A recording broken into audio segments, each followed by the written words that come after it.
उत्कल जननी वंदे उत्कल जननी वंदे उत्कल जननी चारुहासमय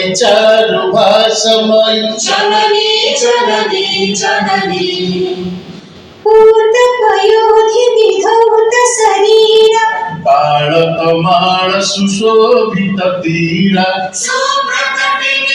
शिखर समीर जननी जननी जननी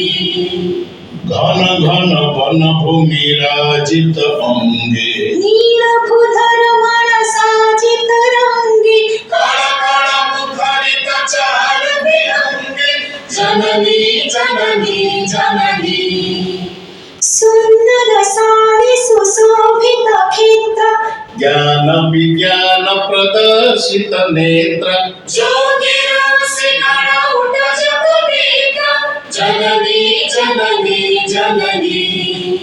सुंदर मंदिर मंडित देश चारु कला बलि शोभित वेश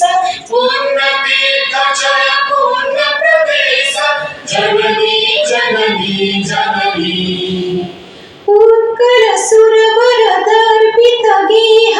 अरिकुल शोणित चर्चित देह विश्व भुमंडल कृत वर स्नेह जननी जननी जननी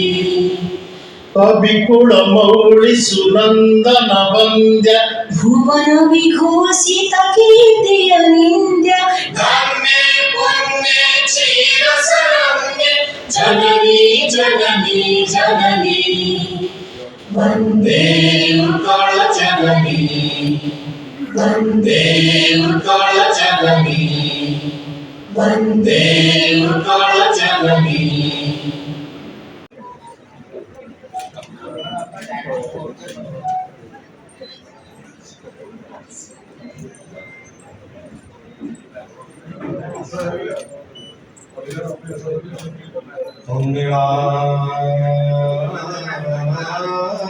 त्रिकन्नरा गंधी मंदरा वंदितम् वंदे बंदारु मंदारम् इंदिरा प्रतिमाय आसित रहित विशेष मुहूर्तर चित्र उत्तोलन करुछन्ति आश्वस्त आपणमानकर आदर आपणमानकर अनुराग को नहीं पाठक के आदृति सहित निश्चित रूपे एक नवा इतिहास रचना करिब एई विश्वास आज मो निश्चित भाव गोटे भावनात्मक मुहूर्त जमी बुझे जे लिखला बेले से शब्द वाक्य पृष्ठा उपरे आपणकर संपूर्ण अधिकार थाए से समस्त मोर था से शब्द भी मोर थाए शब्द को गार काटिक शब्द परिवर्तन भी मोर थाए किंतु जितेबाला आपणकर उन्मोचन हुए से समस्ते आपणकर अल्प नहीं जाती समस्त उद्देश्य आम सब शब्द सब वाक्य सब पृष्ठा को समर्पण करें कारण बहीटी जन लिखला बेले सी केते मुहूर्त केते घंटा कांदी केते घंटा आपणकर स्वप्न विलय होती केते घंटा आपणकर भावना राज्य रे जाइछि ताकू जे लिखिबा लोक ही केवल बुझी पारे तेणु निश्चित भाव मो गोटे इमोशनल मोमेंट मु अत्यंत भाव में आनंदित आम गृह ओडार प्रतिष्ठित उपन्यासिका कथाशिल्पी श्रीमती सरोजिनी साहू मैडम अच्छा प्रथम जिला बेले ही मैडम अस्थिरपाद उपन्यास संपूर्ण भाव में पढ़ार सुजोग पाई आपण मैं भी निश्चित भाव में कहबी जे स्टोरी सहित आपणकर केरलार बैकवर्ड आईलैंड सब सहित जो मैडम अस्थिर भाव में पढ़े लगे आप गोटे से उपत्यकार जाऊँच कहानी गुड़ी आप पचे पचे जाऊँगी तेणु उपस्थित निश्चित गौरवान्वित मने गहन उपस्थित अच्छा प्रतिष्ठित उपन्यासिक गार्भिक श्रीजुक्त अजय स्वाई महोदय उपस्थिति ମଞ୍ଚକୁ ଗାରିମାମୟ କରିଛି। ତ ଲେଖକର ସବୁଠୁ ବଡ଼ ଯେଉଁ ମେନ୍ ଫିଲୋସଫର ଗାଇଡ୍ ହେଲେ ଆପଣଙ୍କର ପ୍ରକାଶକ ଦେବାଶିଷ ବାବୁ। ମୋତେ ଲାଗୁଥିଲା ଯେ ଲେଖା ସରିଲା ମାନେ ଆପଣଙ୍କର ହେଇଗଲା, କିନ୍ତୁ ଲେଖିବାର ପରବର୍ତ୍ତୀ ପ୍ରକାଶନ ଯାଇ ତାପରେ କେତେ ଯେ ଆପଣଙ୍କର ଯୋଉ କୁହନ୍ତି ରୁଟି ବା ପାପଡ଼ ବେଲିବାକୁ ପଡ଼େ, ମାନେ ସେ ପ୍ରକାଶନ ସେ କଷ୍ଟ ଜାଣୁଛି ଲେଖକ, ଟିକେ ଟିକେ ତାର ମାନେ କଷ୍ଟ ଜାଣୁଛି। ତେଣୁ ଦେବାଶିଷ ବାବୁଙ୍କୁ ହୃଦୟର ଗଭୀରତମ ଉପତ୍ୟକା ନିଶ୍ଚିତ ଭାବରେ ଧନ୍ୟବାଦ ଜଣାଇବି। ଆମ ଗହଣରେ ସର୍ଟ ନୋଟିସ୍ରେ ଉପସ୍ଥିତ ମହାନୁଭବ ଦୃଷ୍ଟିକୋଣ ମିଡ଼ିଆର ଫ୍ରେଣ୍ଡସ୍, ଆମର ସାହିତ୍ୟ ଲିଗ୍ ଅଫିସିଆଲ ସେମାନେ ଉପସ୍ଥିତ ଅଛନ୍ତି। ପୁସ୍ତକ ଉନ୍ମୋଚନ ପର୍ବ ମୁଁ ବି ଅନେକ ଆଟେଣ୍ଡ କରିଛି, ଯିବାକୁ ଶୁଣିବାକୁ ମୋତେ ଯେହେତୁ ସାହିତ୍ୟ ରୁଚି ଅଛି ଭଲ ଲାଗେ। କିନ୍ତୁ ଲେଖକ ଯେତେବେଳେ ପୁସ୍ତକ ଉନ୍ମୋଚନ ପର୍ବରେ କହେ ସେଟା ଗୋଟେ ମୁଭିର ଟ୍ରେଲର ଭଳିଆ ବା ଟିଜର ଭଳିଆ, କାରଣ ଆପଣ ସ୍ପଏଲର ଦେବାକୁ ଚାହିଁବେ ନାହିଁ, କିନ୍ତୁ ପାଠକଙ୍କ ପାଇଁ କିଛି କିଛି ଛାଡ଼ି ଯିବେ ଯେ ପ୍ରକୃତରେ ପୁସ୍ତକଟା କାହା ଉପରେ ପର୍ଯ୍ୟବେସିତ ହେଇଛି। ତା ପୂର୍ବରୁ ମାନେ ମୁଁ ଏତିକି କହିପାରିବି ଯେ ଜଣେ ଗୋଟେ ଜାଗାକୁ ଯାଇକି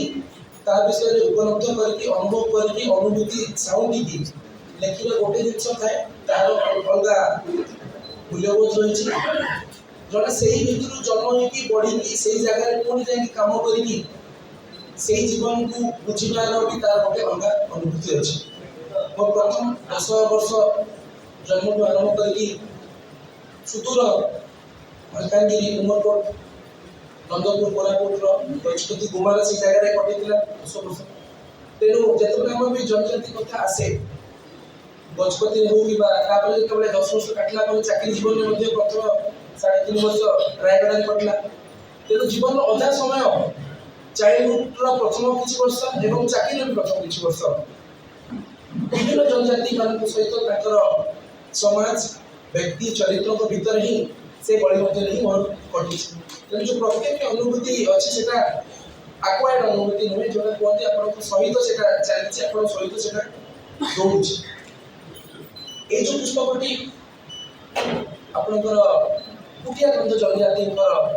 3 ପିଢ଼ିର କାହାଣୀ ଉପରେ ପର୍ଯ୍ୟବେସିତ ଅଛି, ଅଳ୍ପ କହିପାରିବେ। ଆପଣ ଓଡ଼ିଶାରେ 64 ପ୍ରକାର ଜନଜାତି ଅଛନ୍ତି। ପାର୍ଶ୍ୱସ୍ୱତର ଉପନ୍ୟାସ ନାଁ ରଖିବା ନାହିଁ ତାର ମୁଖ୍ୟ ଉଦ୍ଦେଶ୍ୟ ଆମେ ସବୁବେଳେ ଡେଭଲପମେଣ୍ଟ ଡିସ୍କୋର୍ସରେ କହୁଛେ ଆମେ ମୁଖ୍ୟ ସ୍ରୋତକୁ ଆସିବା, ମୁଖ୍ୟ ଧାରାକୁ ଆଣିବା, ମୁଖ୍ୟ ସ୍ରୋତକୁ ଆଣିବା। ସେ ମୁଖ୍ୟ ସ୍ରୋତକୁ କିଏ ଡିସାଇଡ୍ କରୁଛି? ମୁଖ୍ୟ ସ୍ରୋତଟା ସେ ସ୍ରୋତଟା କୋଉଟା ମୁଖ୍ୟ ହବ ସିଏ ବି କିଛି ମାନେ ମୁସଲିମ ଲୋକ ତାକୁ ଡିସାଇଡ୍ କରିଦେଲେ। ଆଉ ହୁଏତ ଯୋଉ 64 ଜନଜାତି ରହିଲେ ତାଙ୍କର କ'ଣ ଇତିହାସ ଅଛି, ତାଙ୍କର କ'ଣ ଜୀବନ ଅଛି, ତାଙ୍କର ଲୋକକଥା କ'ଣ ଅଛି, ତାଙ୍କର ମାଇଥୋଲୋଜି କ'ଣ ଅଛି, ସେ ଜିନିଷଟା ହୁଏତ ଗୋଟେ ଉଦାସୀନତା ଭିତରେ ବେଡ଼ି ଭିତରେ ରହିବ। ତେଣୁ ମନ ଭିତରେ ବି ଉଦ୍ବେଳନ ଆସିଲା ଯେ ଜନଜାତିମାନଙ୍କ ଭିତରେ ବି 64 ଜନଜାତିମାନଙ୍କ ଭିତରେ ବି ଆମର PPTC ଗ୍ରୁପ ଅଛି, ଯେଉଁମାନେ ସବୁଠାରୁ ପୁରୁଣା ଜନଜାତି, ଯେଉଁମାନେ ହଜାର ହଜାର ବର୍ଷ ଧରିକି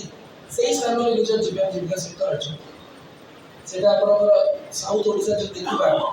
ଆମର ଡଙ୍ଗରିଆ ବୃନ୍ଦ ହୁଅନ୍ତୁ, କୁଟିଆ ବୃନ୍ଦ ହୁଅନ୍ତୁ, ଲାଞ୍ଜିଆସୁର ହୁଅନ୍ତୁ, କିମ୍ବା ଆପଣଙ୍କର ଲୋଧା ହୁଅନ୍ତୁ, ପାଖିରିଆ ହୁଅନ୍ତୁ, ଏ ସମସ୍ତଙ୍କର ଇତିହାସ ଏବଂ ସମାଜ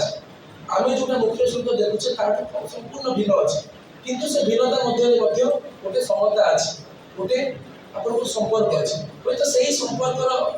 ସେତୁ ବାନ୍ଧିବା ପାଇଁ ବା ଯେଉଁମାନେ ମେନ୍ ଷ୍ଟ୍ରିମ୍ରେ ଅଛେ ଆମେ ସବୁ ଅଛେ, ଆମେ ମେନ୍ ଷ୍ଟ୍ରିମ୍ରେ ହିଁ ଅଛେ, ମୁଖ୍ୟ ସ୍ରୋତରେ ଅଛେ। ତେଣୁ ମୁଖ୍ୟ ସ୍ରୋତରେ ଯେ ଓଲଟାରେ ଯେ ତାକୁ ବିପରୀତ ସ୍ରୋତ କୁହନ୍ତି, ଆମେ ବିପରୀତ ଦିଗରେ ନାହିଁ, ସେ ଜନଜାତିମାନେ ଆମର ବିପରୀତ ଦିଗରେ ନାହାନ୍ତି, କିନ୍ତୁ ହୁଏତ ଗୋଟେ ଅନାଲୋଚିତ ଦିଗ ହିସାବରେ ପାର୍ଶ୍ୱରେ ରହିଯାଇଛନ୍ତି, ସାଇଡରେ ରହିଯାଇଛନ୍ତି। ସେଥିପାଇଁ ମୁଁ କହିଲି ଯେ ପ୍ରିପାରେସନ୍ ନା ପାର୍ଶ୍ୱ ସ୍ରୋତ ହଉ, ଯେଉଁମାନେ ମୁଖ୍ୟ ସ୍ରୋତ ସାଇଡରେ ରହିଯାଇଛନ୍ତି ହୁଏତ ଆମେ ତାଙ୍କର ଜୀବନ ଜୀବିକା ସମାଜକୁ ସେତିକି ଗୁରୁତ୍ୱପୂର୍ଣ୍ଣ ସ୍ଥାନ ଦେଇପାରିବେ। ତା ଛଡ଼ା ଯଦି 3 ପିଢ଼ିର କାହାଣୀ ମୁଁ ଏଥିପାଇଁ କହୁଛି ଯେ ଆମେ ଇତିହାସ ପଢ଼ିଲା ବେଳେ